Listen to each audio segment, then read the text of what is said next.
నమస్తే, welcome to reflection news. America అధ్యక్షుడిగా ఎన్నికైన డొనాల్డ్ ట్రంప్ పదవి బాధ్యతలు స్వీకరించిన తర్వాత అమెరికా చరిత్రలో అతిపెద్ద దేశ బహిష్కరణ కార్యక్రమాన్ని నిర్వహించేందుకు ప్రణాళికలను రచిస్తున్నట్లు ప్రకటించారు.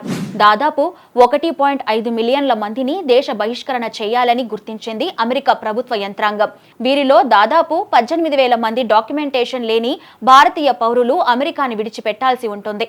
అధికారం చేపట్టిన వెంటనే అక్రమ వలసదారులపై చర్యలు తీసుకుంటానని ట్రంప్ అమెరికన్లకు మాట ఇచ్చారు. అందుకే అమెరికా ఇమిగ్రేషన్ అధికారులు కూడా అటువంటి వారి జాబితాను శరవేగంగా రూపొందిస్తున్నారు.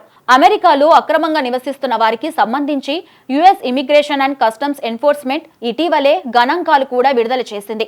మొత్తం 14.5 లక్షల మంది ఈ జాబితాలో ఉండగా 17,940 మంది భారతీయులు కూడా ఈ లిస్టులో ఉన్నట్టు US immigration and custom enforcement నివేదికగా పేర్కొంది. యుఎస్ ఇమిగ్రేషన్ క్లియరెన్స్ కోసం అనేక సంవత్సరాలుగా భారతీయులు అక్కడ ఎదురు చూస్తూ ఉన్నారు. అమెరికాలో వేలాది మంది పత్రాలు లేని భారతీయులు తమ హోదాను చట్టబద్ధం చేసుకోవడానికి కష్టపడుతూ ఉన్నారు. మరోవైపు గత 3 ఆర్థిక సంవత్సరాల్లో సగటున 90,000 మంది భారతీయులు అక్రమంగా అమెరికా సరిహద్దులు దాటేందుకు ప్రయత్నించి పట్టుబడడం కూడా భారత్కు చెడ్డ పేరు తీసుకొచ్చింది. వలసదారులు అడ్డుకోవడం విషయంలో భారత అధికారుల నుంచి సరైన సహకారం లేదని అమెరికా చెబుతూ ఉండడంతో అక్కడి భారతీయుల్లో ఆందోళన తీవ్రమైంది.